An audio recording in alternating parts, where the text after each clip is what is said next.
할렐루야. 네, 이 시간 예배 자리에 나오신 우리 모든 교우 여러분들을 환영하고 또 축복합니다. 이 시간을 하나님께 예배로 올려드릴 수 있도록 우리를 불러주신 하나님께 또한 감사와 영광을 돌려드립니다. 담임 목사님께서는 지금 케냐 오를테페스 청운고등학교 1회 졸업식에 참석자 출타하셨습니다. 그러한 관계로 오늘 예배 설교를 제가 대신 맡게 되었습니다. 뭐니 해도 엄마가 지어준 밥이 제일 맛있으시죠? 1, 2부 때도 얘기를 했는데, 근데 오늘은 부득이 담임 목사님 대신 제가 밥상을 차려보았습니다. 맛이 좀 덜해도 시장이 반찬이다 생각하시고 배고픈 맛에 그냥 드시기 바랍니다. 그래도 이 시간, 우리가 이 시간은 사람 말을 듣는 시간은 아니지 않습니까? 하나님 음성에 귀 기울이시는 시간 되시길 바랍니다. 말씀 가운데 하나님과 교제하시고 또 천국의 기쁨 누리시는 이 시간 되시길 바랍니다. 좀 오래된 이야기이긴 합니다만, 유치원 선생님이 아이들에게 묻습니다. 여러분, 고양이는 어떻게 울죠? 아이들은 모두 야옹야옹 하면서 고양이 흉내를 냈습니다. 그럼 호랑이는요? 그러자 친구들은 호랑이 소리를 내면서 어흥어흥 하면서 또 호랑이 흉내를 냈습니다. 선생님은 다시 그럼 제비는? 이렇게 물어보자 아이들은 지지배배 소리를 내면서 제비 흉내를 냈습니다. 그런데 한 아이가 벌떡 일어나서 스텝을 밟더니 사모님 이러는 것입니다. 알고 보니 그 아이의 아버지가 무도회장을 운영하는 사람이었습니다. 오늘 아동부 어린이들이 작년부 예배에 같이 또 몇 명이 참석을 했는데, 우리 아이들은 보고 배우는 대로 배우고 또 가르쳐 주는 대로 말씀을 이해합니다. 다음 세대를 이끌어갈 우리 아이들에게 선한 것을 보여주고 또 옳은 것을 가르칠 수 있는 여러분이 되시기를 바라면서 또 한 가지 질문을 드립니다. 이 특별한 대답을 했던 아이와 다른 아이들의 차이가 뭘까요? 무엇이 이 아이로 하여금 이렇게 대답을 하게 만들었겠습니까? 대상에 대한 인식의 차이입니다. 제비를 무엇으로 인식하고 있느냐가 그 아이의 대답과 행동을 결정하게 되었습니다. 그런데 모든 인간은 마찬가지입니다. 똑같은 대상이라 할지라도 내가 어떻게 인식하느냐에 따라서 나의 태도와 마음가짐이 달라집니다. 여러분은 하나님을 어떻게 인식하고 있습니까? 또 나는 하나님께 어떤 존재라고 인식하고 있으십니까? 하나님의 말씀이라는 것에 대해서는 또 어떻게 생각을 하십니까? 나에게 그 말씀은 어떤 의미입니까? 무엇을 위한 하나님의 말씀입니까? 하나님께서 내게 요구하신다라는 것에 대해 어떻게 생각하고 있으십니까? 사실 논리적으로 따져보면 하나님께서는 사람에게 요구하시는 분이 아닙니다. 왜냐하면 요구할 필요가 없기 때문입니다. 모든 것의 주인이신 하나님께서 무엇이 부족하셔서 우리에게 요구를 하시겠습니까? 그럼에도 불구하고 하나님의 말씀은 우리에게 요구처럼 느껴질 때가 많습니다. 그런데 여러분, 하나님의 말씀은 하나님께서 우리에게 어떤 의무사항으로 우리의 어깨에 지워주신 것이, 올려놓으신 것이 아닙니다. 하나님의 말씀이 하나님께 좋은 것입니까? 아니면 사람에게 좋은 것입니까? 대답은 당연하지 않습니까? 그 말씀은 인간에게 유익한 것입니다. 오늘 시편 33편 1절 말씀을 우리가 함께 읽었습니다. 참고로 본 시편은 32편과 33편이 하나의 시입니다. 오늘 본문 말씀에 보면 하나님께서 너희 의인들아 여호와를 즐거워하라고 말씀합니다. 의인은 어떤 사람입니까? 날 때부터 의인인 사람은 하나도 없습니다. 또한 스스로 의인이 될 수 있는 사람도 없다는 것을 여러분께서 잘 아실 것입니다. 의인의 정의를 어떻게 내릴 수 있겠습니까? 시편 32편 1절을 보면 허물의 사함을 받고 자신의 죄가 가려진 자에 관한 기록이 나옵니다. 이것이 의인의 정의입니다. 허물의 사함을 받고 자신의 죄가 가려진 자. 누가 사하는 것입니까? 허물을 사할 수 있는 권위는 오직 창조주이시며 구속주이신 하나님께만 있습니다. 정의로운 어떤 일을 몇 번 하는 것으로 명성을 얻었다고 해서 그가 의인이 되는 것은 아닙니다. 선행이 우리의 본래적인 불의를 가릴 수 있는 것이 아니기 때문입니다. 죄가 가려진다라는 것은 어떤 의미입니까? 심판주 하나님께서 세계에 임하실 때 하나님께서 그의 본래적인 불의를 가리시는 것을 말합니다. 죄가 가려지면 심판을 면하게 됩니다. 이것은 하나님 앞에서 죽지 않고 사는 것, 생명을 얻게 됨을 말합니다. 그러므로 32편 1절에서 복이 있도다 라는 말은 생명의 복을 의미하는 것입니다. 다시 말해서 의인에게는 생명이 있을 것이다 라는 말입니다. 그러므로 33편 1절에서 너희 의인들아 라고 하나님께서 부르시지만 이것은 땅에 어떤 의인들이 있어서 부르시는 것이 아니라 하나님께서 의롭게 하신 사람들을 향해서 하나님께서 말씀하시는 것입니다. 여러분 예수님 믿으시죠? 우리 아동부 친구들 예수님 믿죠? 아멘. 그래서 그 믿음으로 하나님께서 우리를 의인으로 칭하셨다는 것을 믿으시죠? 여러분은 생명의 복을 얻은 의인임을 기억하셔야 합니다. 그런데 그 믿음이 내 스스로 내가 의인이다 라고 나 혼자 그렇게 생각하는 것이어서는 안 됩니다. 하나님께서는 의인에게 생명이라는 복을 주시는데 언제 주시는지를 알아야 합니다.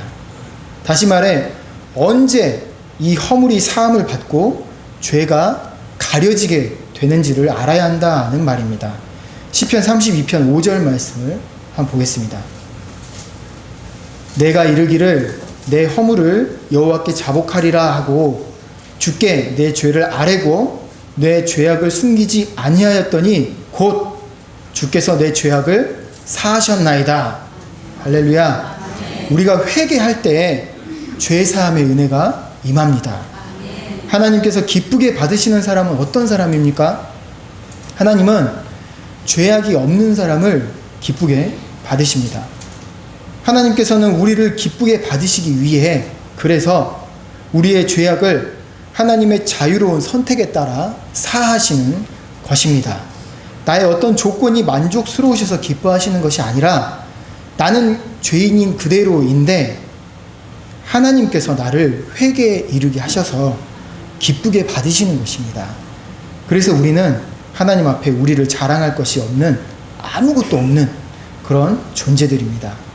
하나님께서는 우리를 기쁘게 받으심으로 그분의 기쁨 안에 들어갈 수 있도록 허락하십니다. 우리가 의인이 되었다라는 것은 하나님의 영원한 자유로움의 기쁨이 곧 나의 기쁨이 되었다라는 것을 말합니다. 그런데 아까도 말씀드렸지만 죄악이 없는 사람은 이 세상에 아무도 없습니다.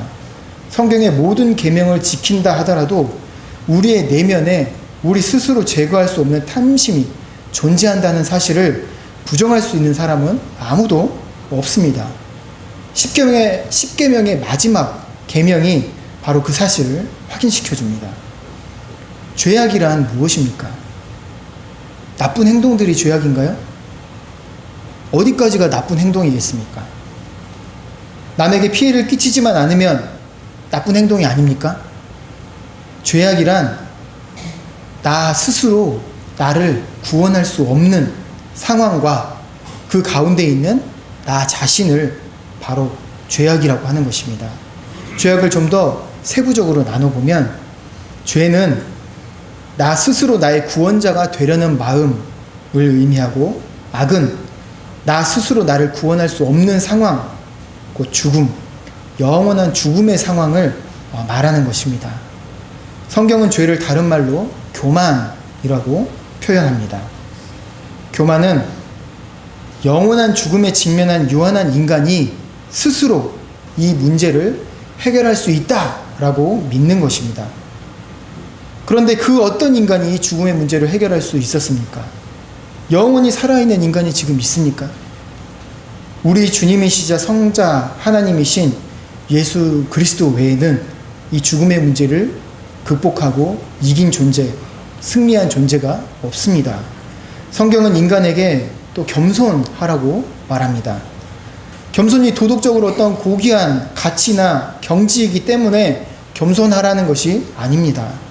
다른 사람들이 겸손한 사람을 인정해 주기 때문에 겸손하라고 말씀하는 것도 아닙니다. 겸손하다는 것은 나의 죄악의 문제, 이 죽음의 문제는 오직 하나님만 해결하실 수 있음을 인정하는 태도입니다. 우리는 이것을 믿음으로 고백하는 것입니다. 그런데 이 믿음의 고백은 일회용이 아닙니다. 믿음의 고백이라는 것은 믿음의 중심이 바뀌었음을 인정하는 행위입니다. 무엇에서 무엇으로 바뀐 것입니까? 전에는 내 문제의 해결자가 나였다면, 내가 해결자였다면, 이제는 내 문제의 해결자가 예수 그리스도가 되는 것입니다. 전에는 내가 나의 왕국의 왕이었다면, 이제 나는 하나님 나라의 백성이 되고, 나를 다스리시는 왕은 예수 그리스도가 되는 것입니다. 중심이 바뀌면 모든 삶이 바뀝니다. 농부를 한번 예로 들어보겠습니다. 벼농사를 짓는 농부는 무엇을 중심으로, 무엇을 생각하고 살겠습니까? 항상 벼농사 중심의 삶, 벼농사만, 벼만 생각하면서 살지 않겠습니까? 또 마늘 농사를 짓는 농부도 마찬가지입니다. 하나님 나라가 내 중심에 있다면 예수 그리스도가, 하나님의 말씀이 내 중심에 있다면 그 말씀이 나의 관심사가 되고 나의 삶을 이끄는 기준이 되고 그 삶을 따라 살아가는 것은 당연합니다. 한번 고백했다고 완전히 다른 속성으로 순식간에 바뀌는 것이 아닙니다. 그 고백이 진실되기 위해서는 고백적인 삶을 살아야 합니다. 벼를 심었다고 다음날 가서 보니까 이제 벼가 맺혔겠지 생각하는 것은 잘못된 것이죠. 다음날 가서 보니까 그대로인 것 같다고 다 뒤집어 엎어버리면 그 농사꾼이 무엇을 얻을 수 있겠습니까? 고백적인 삶은 그 고백의 열매를 기다리는 기다림의 삶입니다. 씨앗을 뿌리면 자라서 열매가 맺히는 것은 당연한 이치이고 또 하나님께서 우리에게 보여주시는 하나님의 섭리입니다. 하나님의 말씀은 말하자면 믿음나무를 기르는 농사법과 같은 것입니다. 결국에 우리가 얻게 될 생명의 열매를 맺게 하는 농사법과 같은 것입니다. 그렇다면 이 말씀은 누구를 위한 것이겠습니까? 아직도 하나님께서 우리가 이 말씀을 지키는 것으로 만족스러워 하시기 위해서 주신 것이라고 생각하지는 않으시겠죠? 하나님의 말씀은 우리에게 유익한 것입니다. 그런데 시편 33편 18절 말씀을 보면 여호와는 그를 경외하는 자, 곧 그의 인자하심을 바라는 자를 살피사 라고 기록되어 있습니다. 하나님을 경외한다라는 것은 곧 그의 인자하심을 바라는 것이라고 말씀합니다. 인자하심을 바란다라는 것은 무슨 의미일까요? 우리는 하나님께서 어떤 사람을 기쁘시게 받으시는지를 알아야 합니다. 하나님께서 기쁘시게 받으시는 사람은 자기가 죄악 가운데 헤어나올 수 없는 존재임을 인정하는 사람이라고 좀 전에도 말씀을 드렸습니다. 마태복음 18장을 보면 제자들이 예수님께 질문을 합니다. 천국에서 누가 큽니까? 스승님, 주님, 천국에서 누가 큽니까? 이렇게 질문을 합니다. 그러자 예수님은 18장 3절에서 이렇게 대답을 하십니다. 이르시되 진실로 너희에게 이르노니 너희가 돌이켜 어린아이들과 같이 되지 아니하면 결단코 천국에 들어가지 못하리라 고 말씀을 합니다. 여기서 돌이킨다라는 것은 회개함으로 하나님께 돌이키는 것을 말합니다. 그렇다면 어린아이들과 같이 된다는 것은 무슨 의미일까요? 어린아이 하면은 여러분 우리 아동부 친구들 보시면서 어떻게 유치부 친구들을 보면서 어떻게 생각하실지 모르겠지만 일반적으로 어린아이 하면 순수하고 깨끗하고 티 없이 맑고 탐욕스럽지 않은 그런 이미지를 생각하게 됩니다. 그런데 여러분 어린이들이 정말로 탐욕스럽지 않습니까? 어떻게 생각을 하십니까? 어린이들, 어른과 어린이 중에 누가 자신의 탐욕을 더 잘 숨깁니까? 어른이 훨씬 더 잘 숨기죠? 그렇지 않습니까? 안 숨기시나요? 아이들은 스스로 자신이 죄인의 성품을 가지고 있음을 숨기지 않습니다. 먹고 싶은 것은 먹고 싶다고 하고 갖고 싶은 것은 갖고 싶다고 때를 씁니다. 어른들 보기에 그것이 별거 아닌 것처럼 생각이 될 뿐이지 그들 세계에서는 정말로 중요한 그것들을 소유하려고 욕심을 숨기지 않습니다. 전문 용어는 아니지만은 전문 용어로 포커페이스라는 것이 아이들은 전혀 되지 않습니다. 권력에 대한 욕심은 또 얼마나 대단한지 모릅니다. 이기는 것을 얼마나 대놓고 좋아합니까? 아이들은 숨기지 않습니다.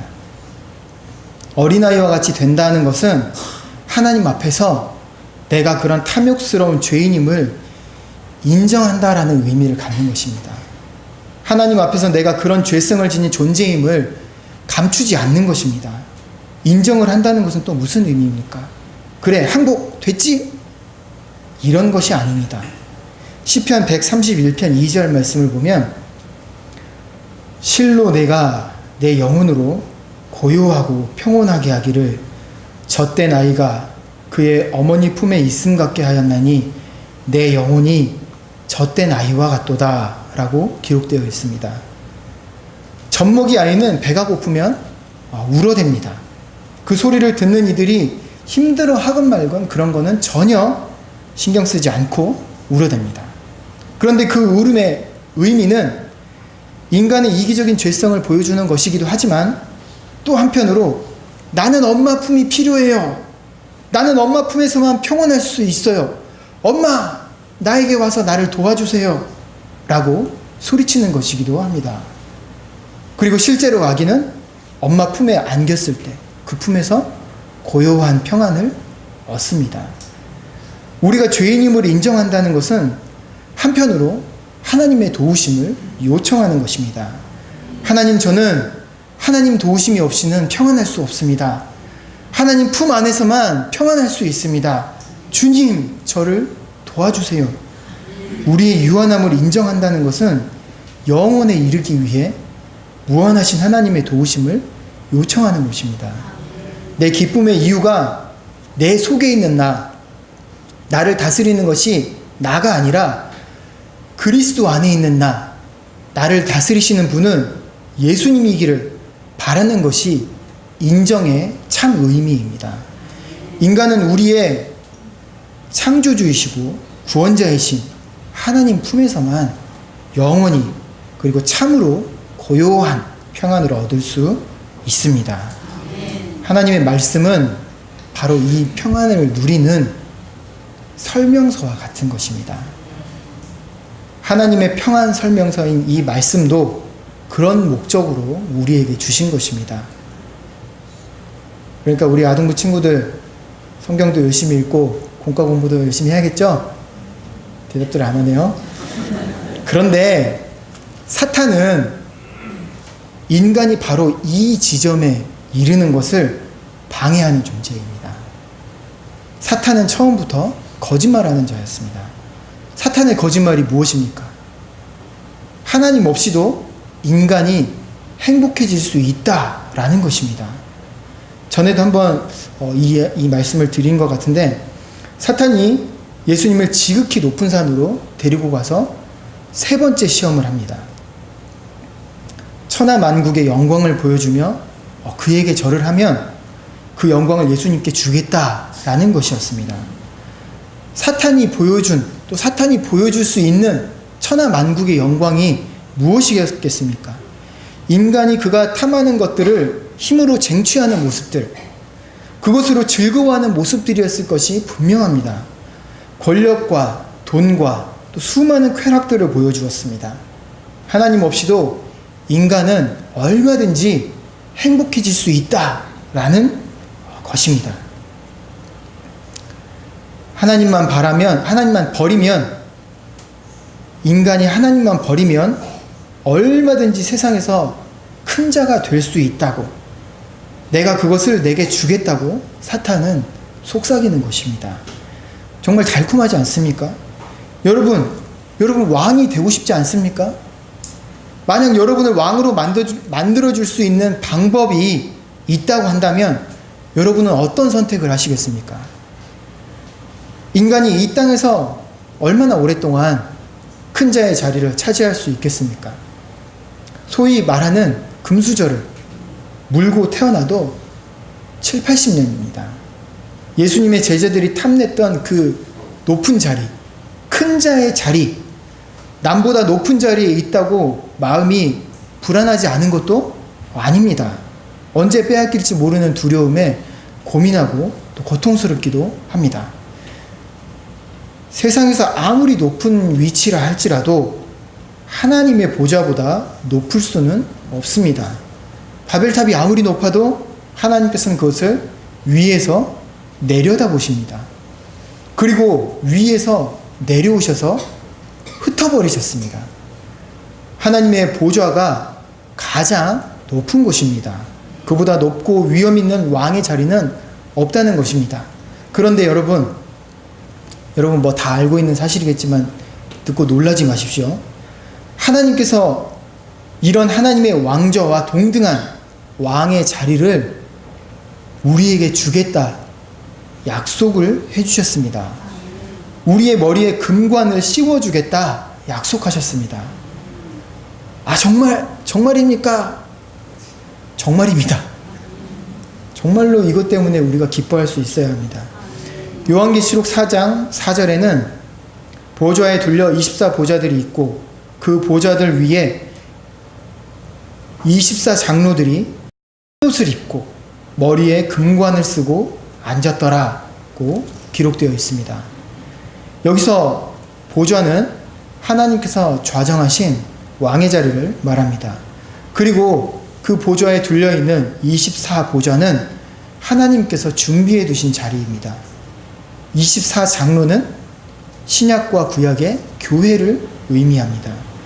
하나님께서는 교회를 위해 하나님과 함께 둘러앉을 수 있는 통치의 자리, 왕의 자리를 준비해 두고 계신다라는 것입니다. 그곳이 종말의 교회의 자리입니다. 영원하지 못할 세상의 왕의 자리가 탐나십니까? 그것 때문에 여러분을 위해 준비된 영원한 왕좌를 잃어버리는 실수를 범하지 않기를 바랍니다. 하나님 말씀대로 사는 것이 힘들고 어려워 보이십니까? 몇십 년 편하자고 영원의 시간으로 우리를 인도하는 이 말씀을 포기하지 말기를 바랍니다. 시편 33편 12절 말씀은 여호와는 자기 하나님으로 삼은 나라 곧 하나님의 기업으로 선택된 백성은 복이 있다고 말씀을 합니다. 이 말씀을 보면 백성을 곧 나라라고 말을 합니다. 하나님의 나라가 곧 백성입니다. 하나님의 나라는 하나님에 의해 공의와 정의로 다스려지는 나라입니다. 그런데 요한계시록에서 살펴보았듯이 하나님의 선택된 백성, 곧 교회, 바로 여러분이 왕입니다. 하나님의 나라는 곧 교회가 하나님과 함께 하나님의 말씀을 따라 공의와 정의로 다스리는 나라인 것입니다. 그러므로 하나님의 나라는 또한 멀리 있는 것도 아닙니다. 우리에게 맡겨주신 삶의 영역을 하나님의 법대로, 하나님의 말씀대로 다스릴 때 분명히 그곳에 천국의 기쁨이 충만합니다. 나보다 남을 낮게 여기는데, 낮게가 아니라 낮게 여기는 것입니다. 낮게 여기는데 어떻게 그곳에 불평과 불만이 있을 수 있겠습니까? 다툼이 있을 수가 있겠습니까? 오직 기쁨만 있습니다. 하나님의 법은 신명기 10장 13절의 말씀처럼 바로 이 기쁨, 천국의 기쁨, 하나님의 백성의 행복을 위해 주신 것입니다. 이것은 천국 백성만이 알아 누릴 수 있는 권리입니다. 그런데 이 하나님의 나라는 공의와 정의에 의해 다스려질 때에 기쁨으로 충만해질 수 있습니다. 시편 33편 5절은 그는 공의와 정의를 사랑하시며 세상에는 여호와의 인자하심이 충만하도다 라고 말씀합니다. 공의와 정의는 하나님의 법의 특징입니다. 하나님의 공의로운 다스림과 정의로운 심판에 의해 하나님의 사랑이 세상에 충만해지는 것입니다. 그 공의와 정의를 누가 실천하는 것입니까? 바로 교회가 실천하는 것입니다. 교회가 하나님의 말씀의 실제가 될 때 천국 기쁨의 영역이 확장되는 것입니다.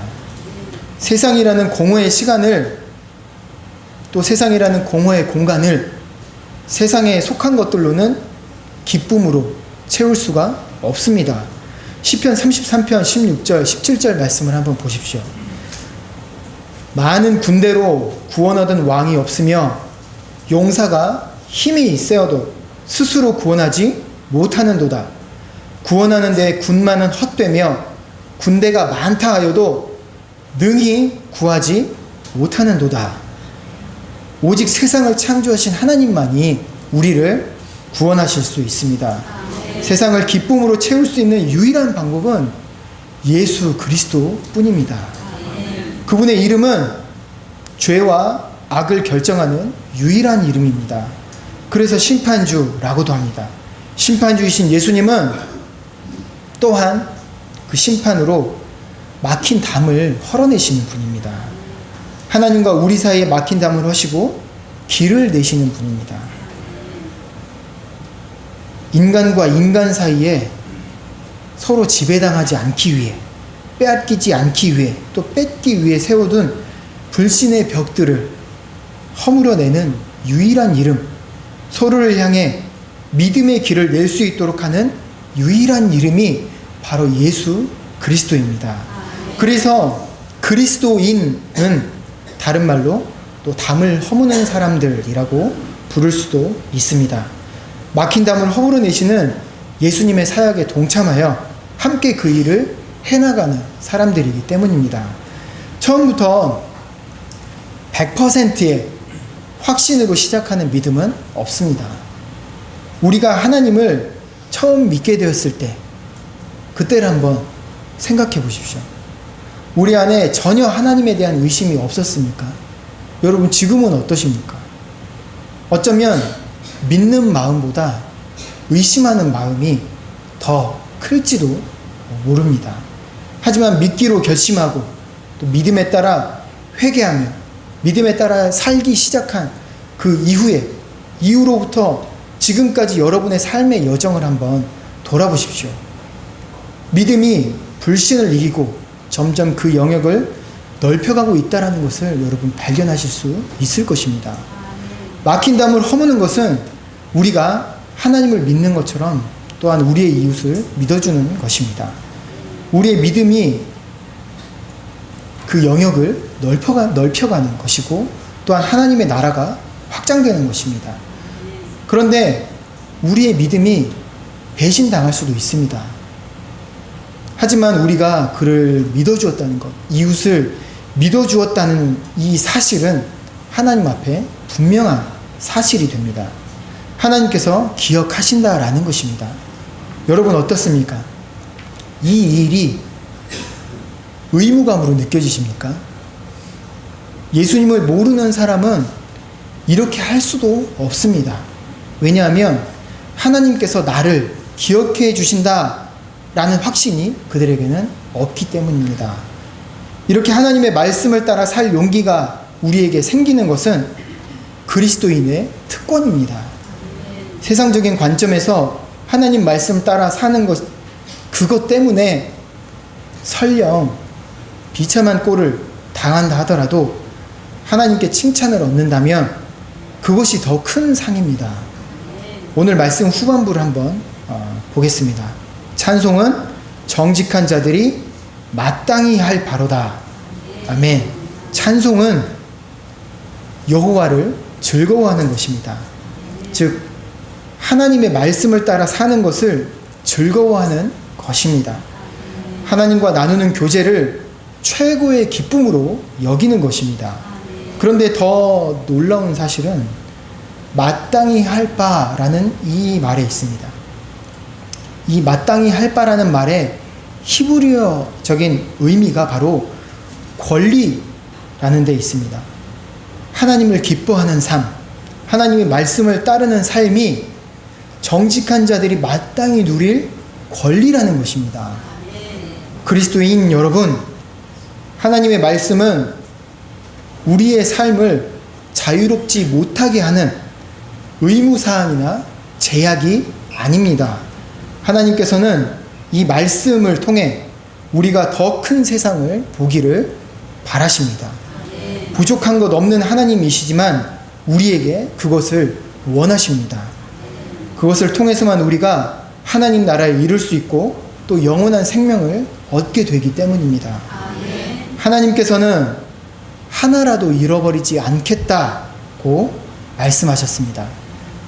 하나라도 죽는 것을 하나님께서 바라시지 않는 것입니다. 그리스도인 여러분, 하나님의 말씀은 참으로 자유를 위한 말씀입니다. 우리를 세상의 어둠 가운데 가두고 자유롭지 못하게 하려는 그 사탄의 계략에 맞서 싸워 승리를 얻을 수 있게 하는 것이 바로 하나님의 말씀입니다. 싸움이 힘들 수는 있지만 그 시간을 견딤으로 우리가 얻게 될 것들을 소망하시기를 바랍니다. 하나님의 말씀은 여러분 의인들이 마땅히 누릴 권리입니다. 다 같이 기도하겠습니다.